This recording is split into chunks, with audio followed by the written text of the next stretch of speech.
Hello and welcome. We're going to dive into a missing 411 case that you may have never heard of. You're listening to Neurodivergent Queen, and we're going to talk about the case of 36-year-old Kevin Robert O'Keefe from Sacramento, California.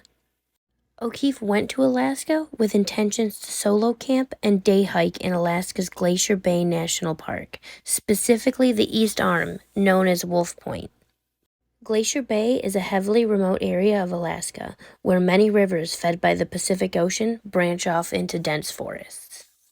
Kevin arrived in Alaska on Friday, September 20th, 1985, flying from Sacramento to Juneau. With Alaska having odd daylight hours, it's important to point out that during the time that O'Keefe spent in Alaska, the sun came up after 6 a.m. and went down before 8 p.m. In preparation, Kevin took a survival class based upon living in the Alaskan wilderness. On Sunday, the 22nd of September, 1985, Kevin arrived at his desired destination via float plane. He touched down just south of Wolf Point, where he decided to set camp. Kevin kept no journal, audio, or video records to account for his experience after the pilot of the float plane departed. 12 days later, at 4 p.m. on October 8, 1985, two park rangers spotted his campsite while boating near Wolf Point. Upon first inspection, high tide debris were found near the base of his tent. Rangers called out with no answer from the occupant of the tent or anyone nearby. They then decided to unzip the tent and took notice that the center pole inside was broken. Inside of the tent was a typical scene. A sleeping mat, a sleeping bag, and a backpack were noticed upon a brief initial inspection. After surveying a 100-yard radius around the camp, the two rangers stumbled upon two stuff sacks, which were externally inspected and deduced that it was a food cache. Because O'Keefe was not set to be retrieved by the float plane until the 10th of October, they decided to leave the camp without any further inspection. On October 9th, which was the next day, the same rangers decided to check the campsite a second time, around 1 p.m., finding that it was untouched and that O'Keefe did not return back to his camp. The rangers decided to anchor offshore and keep watch for Kevin until dark. It wasn't until they returned to their base that they alerted Alaska state troopers that a search should be initiated for O'Keefe.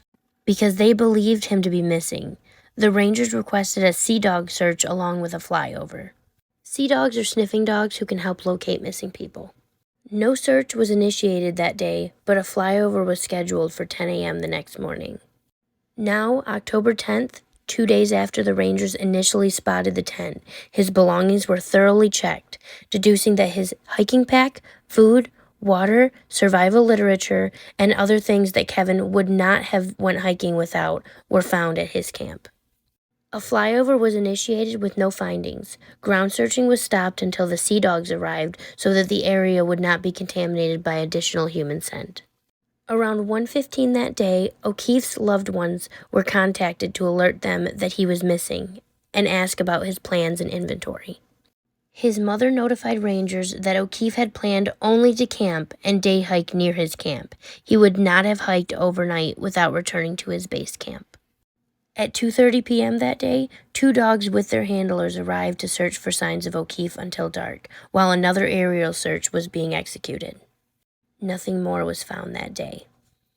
The next day, on the 11th, another dog was added to the team, and they began to search the area again. More aerial searches were done that day with no results from ground or sky. On the 12th, a sea dog discovered a pair of Kevin's boots and hat that were discovered half a mile north of his campsite. A land search was executed on the 13th, and the search was called off after another aerial search on the 14th, which both produced no findings. To this day, Kevin's body has never been recovered, and we have no idea what happened to him or what broke his tent. It is important to note that boots are absolutely essential in the Alaskan wilderness. No rational hiker would discard such an essential item voluntarily. There have been many other hikers who went missing in the same fashion. Either one or both boots found, tent found broken, essential items such as food, water, backpacks, or clothing were left behind while the bodies were never found. This is a disturbing trend that is a big part of the similarities surrounding the missing 411 cases. It's also important to remember that any case with a chance of foul play, suicide, voluntary disappearance, or animal attacks are not considered missing 411 cases. There is no evidence of any of these factors in Kevin O'Keefe's case. The circumstances of his disappearance and many others remain a mystery to this day.